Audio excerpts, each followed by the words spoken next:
They're out to carve up and divide and mangle our neighborhoods, and it's ridiculous that they would attach us in the way that they propose.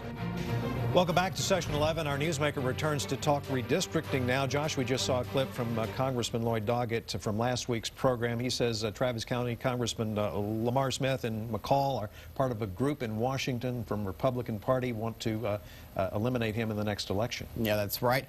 He says it's all in the way that they actually want to split up voting districts right here at home. Because of population growth over the last decade, Texas will gain 4 seats in the Congress. This is a map sent to us by Congressman Doggett's office, and though he wouldn't say how or where he got it, he does say it's what he believes is his Republican colleagues pushing on state lawmakers who will draw the congressional map and decide voting districts for the next 10 years. When it comes to Travis County, this map here shows a new 4th district splitting things up and severely changing Doggett's district. He says this possibly new district has separate fingers extending over 150 miles in each direction, combining parts of South and Central Austin, where he now serves with very dissimilar, faraway communities. He also says he, quote, certainly understands why they have hidden the map and refused to respond to questions. Well, this morning, McCall answered our questions about this redistricting debate. Do you feel like some in the legislature have been too overreaching in trying to draw a difficult district for your colleague, Congressman Doggett? Well, you know, the state draws that map, and, look, I think Travis County, I would prefer to represent, more the western part of Travis County, which is more conservative. I think eastern Travis is obviously a little more liberal, and I think they deserve a Democrat representative. And so I have not in any way been involved in any effort to do anything in that regard. And so, again, that's up to the state to draw the map. And, I don't have a lot of control over that process. Congressman Doggett, when we talked to him last week, he keeps talking about a map that might split Travis County up into 4 districts, or between 4 districts. What do you think about that?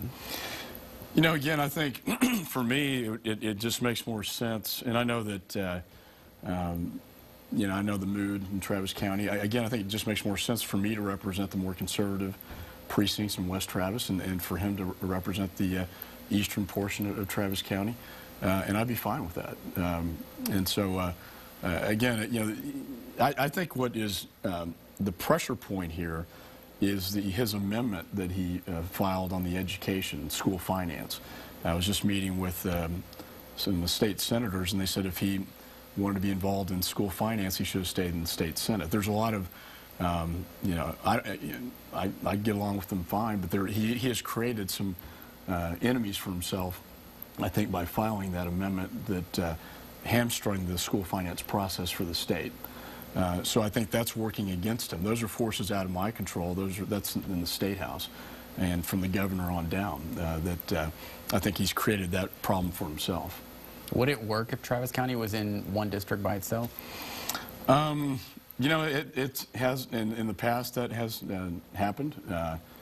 But I think there are, again, there are conservatives in the western part of Travis County that I think deserve a Republican congressman. And I think, again, certainly in East Travis County, where it's very liberal, they deserve, in my judgment, a Democrat representative. I have not been a part of any effort to draw him out. And I just want to be clear on the record with that. And so when he throws stones at anybody, I think his gripe is with the State House and the state legislature and the governor. He has created enemies for himself with his amendment, and that's for him to deal with. But I haven't been a part of any effort to, in any way, influence his map. I think that, again, this is East Travis County is one of the most liberal parts of the state, and I think they're entitled to have a Democrat representative. You can check out Congressman McCall's entire interview online at KXAN.com and OnPolitics.com. Next, we dive into the budget, and you can join us. Robert and our On Politics panel are standing by to field your questions. Just go to OnPolitics.com and chat with us here on Session 11.